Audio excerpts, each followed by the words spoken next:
that people of Punjab were totally fed up with the kind of governance that they had seen in terms of Shiromani Akali Dal and the Bharatiya Janata Party. There was total misgovernance. There was a huge case of corruption, Punjab going into debts, the farmers unhappy, the youth are getting into drugs and not finding employment, industries moving away from Punjab. So it was a real challenge that Punjab was facing, and it was time that we spoke about it and we built a narrative around it. Uttar Pradesh has been I would say, it would be unfair for me to say just a disappointment. It is a huge disappointment, simply because when we got into an alliance, we were speaking again in a very similar way as in terms of Punjab, where we were speaking about how we were going to take Uttar Pradesh towards better development, towards development for all, whether it was the youth of Uttar Pradesh, whether it was the women of Uttar Pradesh, the farmers, and various sectors, various sections, cross sections of Uttar Pradesh, which have been deprived of development for some reason or the other, because of the caste equations, religious equations that exist there.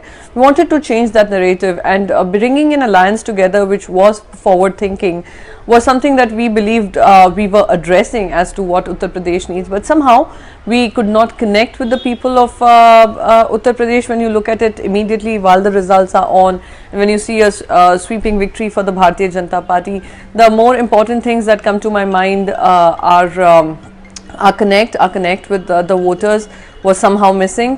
Whether it was the choice of candidates that did not gel well with the voters, or it was the messaging. So these are a few things that come to my mind when I speak about our defeat in Uttar Pradesh. And yes, it is extremely disconcerting and distressing to note that our vote share has reduced, as well as the number of seats that we won the last time in the last round has also reduced tremendously. So we would need to have a lot of work to do, a lot of ground to cover in Uttar Pradesh in the coming times, try to understand what really went wrong as far as the Congress party is concerned, our narrative is concerned, and as an alliance, both the parties will put their heads together and try and understand that how could we have done it better, and how do we now forge ahead with a better opposition voice and a credible opposition voice that keeps the government of the day accountable in Uttar Pradesh.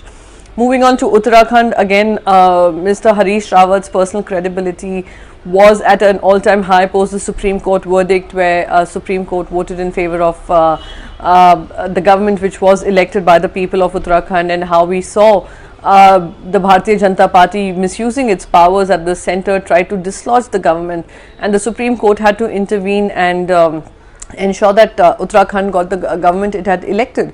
So his personal credibility was at a high. I see losses simply because of I would say some infighting that was happening within the party, then people who were deserting the party because of ticket distribution, etc. These are few factors which have definitely hit us, and of course the anti-incumbency that becomes a huge challenge and a huge factor when Uttarakhand is concerned. And Uttarakhand has seen a turnaround every 5 years. It changes its government, so perhaps it's a pattern in the same direction. It has given 5 years to the Bharatiya Janata Party. In the next cycle, it would bring the Congress back in.